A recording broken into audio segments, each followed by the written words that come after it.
Hi there, I haven't finished any major projects, so let's start another one.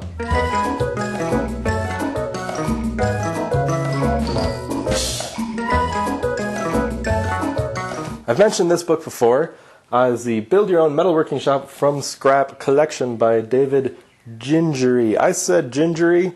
I've heard another person say Gingery. I have made 0 attempts to figure out which one of those is correct, but I'm just going to keep saying Gingery, because why not? He's probably right though, the other guy. I mentioned I wanted to go through all of these projects. There's a foundry, there's a lathe, a metal shaper, all sorts of things. But you got to start small. So I'm going to start with the very first casting project of the whole book. It's actually not in any of the major project books. It's in the foundry one. And it is this. 2 of these.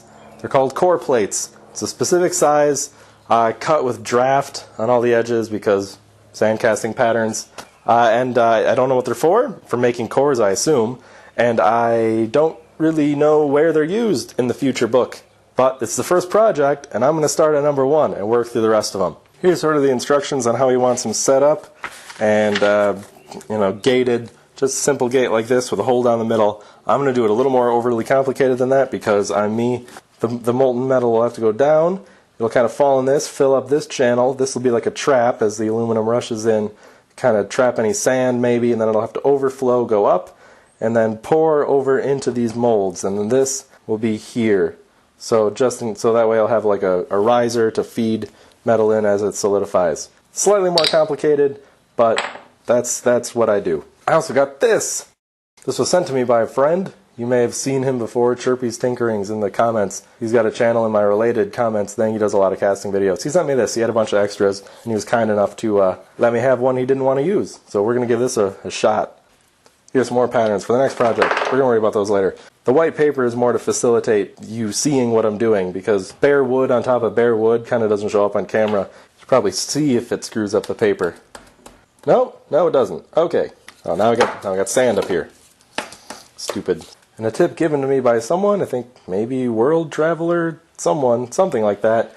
You can do the parting compound just a little bit. That's probably too much. And do it with the flask off. That way it doesn't get all over the flask. Oh no. Just normal talcum powder, which I hear isn't the stuff I was talking about before that gives cancer. It's like cornstarch based or something, not whatever the old one was based that would give you cancer. And it was like cancer for women specifically. I forget which one. So, in the clear. I don't have one of those sifter things. There's a name for it in the casting books. A riddle? A riddler? Maybe that's just the Batman villain. I don't know. Now you might think these core plates don't warrant their own video, but you're forgetting that I have a new propane burner that I want to play with. So I'm looking for literally every opportunity. Why am I packing that down with my hands? I got a new tool. And for the big flask, I have a big scraper thingy. Now I was warned, these are super heavy when they're full of sand. Oh yeah, they are. Let's see, I'll just touch these up a little bit. Is that a good idea, to touch these up? Someone let me know. I'm just kind of firming the edges in, because I apparently didn't do that great of a job. I did this with the keychain one. It didn't seem to cause any issues. But I'm not a pro, and some of you watching are way experienced at this.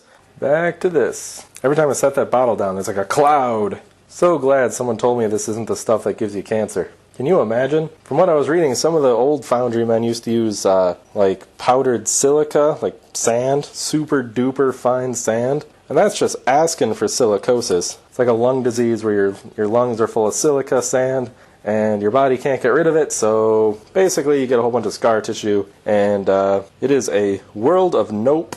Do not want that. Feel a bit more comfortable kind of doing the squishing stuff down around this part manually. It's important that you don't squish it down too far because you want air to be able to go through this. From what I hear, Petrobond is really good at that, to the point where you can get away with even less venting. I did 0 venting, a certain kind of venting when I did the keychains, but I did have like a big outgate on the opposite end of all of the keychains, so it shouldn't have been a problem. And it wasn't. Okay, I got a pretty much full here, but I'm about out of sand. So what I'm going to do is build a little edge around here. This whole big basin will kind of act like a funnel if I need a funnel effect. But I should just improve my aim, my pouring aim. Oh, that didn't work. Okay, round 2. I'm much more pleased with my pouring basin sandcastle here. Much more defensible from invading some things. Who invades a sandcastle? Fiddler crabs? Easy. I don't know, structural integrity of the hole has failed. I don't want any loose sand up here though, because that'll get washed down. Play the epic music. Oh, it's much heavier than last time. Success! I didn't give myself anywhere to set it down. That's a success. That actually looks kind of crummy. I didn't ram it up very well that time. The quality of my sand ramming is quite lacking today. And please, someone out there who knows what they're doing, let me know if it's okay to kind of touch up these edges, because I'm doing it. I'm doing it anyway. It's possible I didn't have enough draft on these. It lives! So, core plates. They're probably made to make cores. Cores are like extra things you add to the mold. So if you want a hole through like a cylinder, you need to make a cylinder out of sand.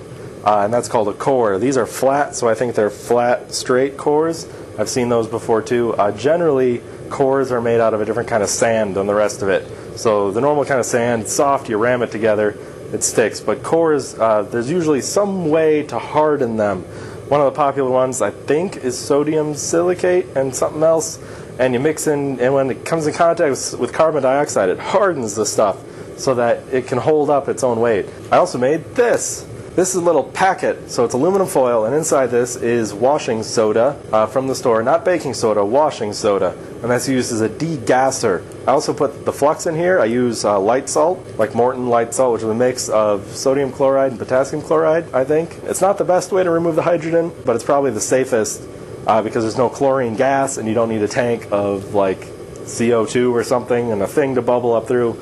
It's just very simple. Little packet. You might even have all of this in your house right now. People have washing soda for washing and light salt for not getting heart disease when they eat a lot of salt. Of course, I didn't have any light salt in my house because if I'm going to get high blood pressure, it's going to be from natural salt. Thank you very much. Okay, I got pretty much the whole thing full. I'm just going to stop melting now. I was waiting for the last of it to liquefy. And I'll turn this off. Remove it, shut off the gas. Lift up the super hot lid. Gotta pull some dross off of there before I can even get to anything. Degasser. See if it works. It's bubbling. Oh, there it goes. Bubble, bubble, bubble. Good, good. I actually heard conflicting evidence on that, whether or not that would actually work. Whoa. Really glad to see that did work. Finish scooping up this crap. Oh, there's just so much. Some of the pieces I put in there were pretty dirty. My neighbors are out, so I'm a little worried. Not sure they know quite how psycho I am yet, but we'll find out. All right. And the pour. Ooh, we're gonna check this out. Got some new ingot trays. Okay. Ooh, something interesting in there. I'll have to show you once it's cool enough that I don't melt if I touch it. And now we wait. You didn't think I was going to skip this part, did you?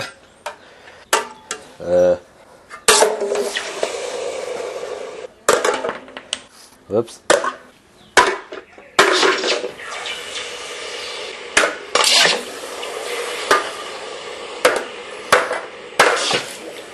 Last one.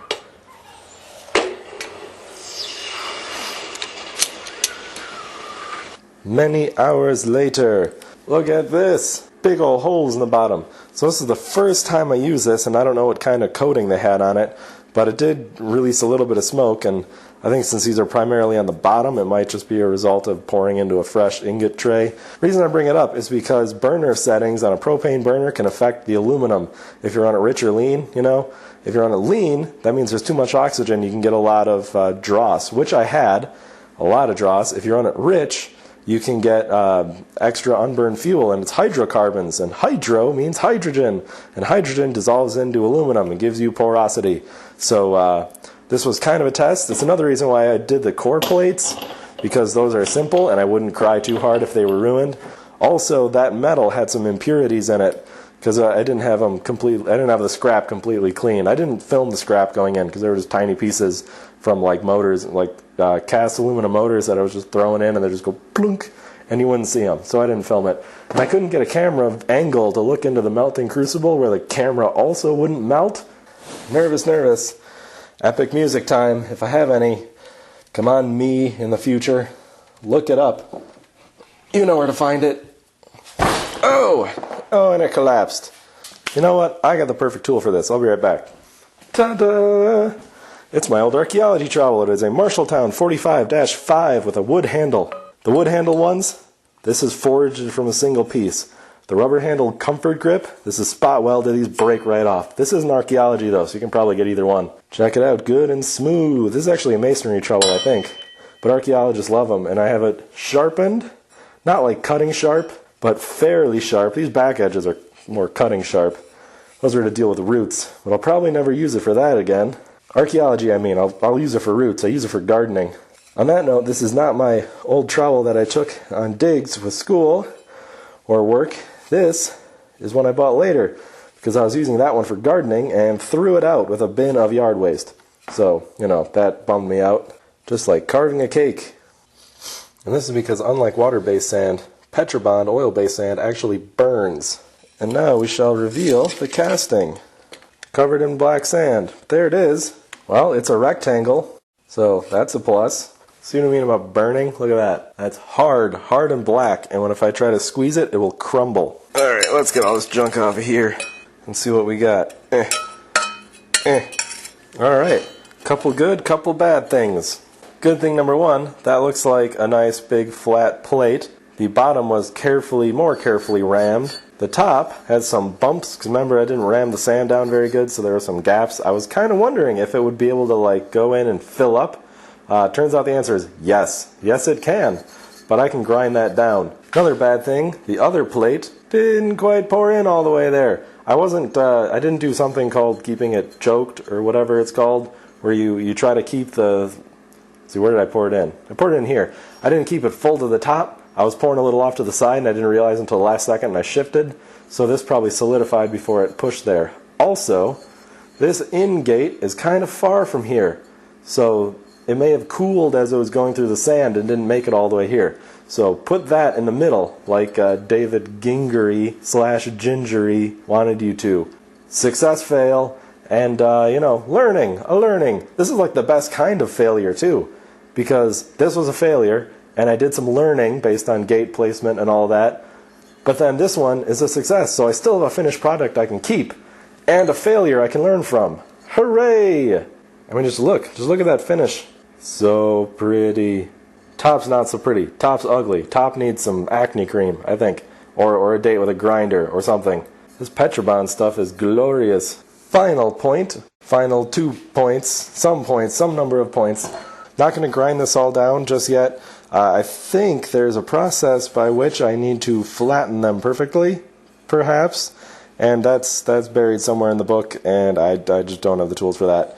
So, yeah, that'll be later. Second, one last point.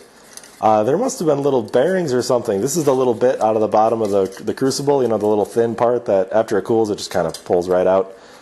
There must have been bearings of steel, and they didn't melt all the way. I didn't leave the molten pool sit there for very long, so they didn't have time to dissolve. Yeah, that looks rusty. That must be steel. That's kind of cool. I might save this. That just looks neat. Oh, now I kind of wish I didn't rip this out of it. There, I ripped pieces off. Ta-da, it's done. I call this piece of artwork, that's weird, number 1.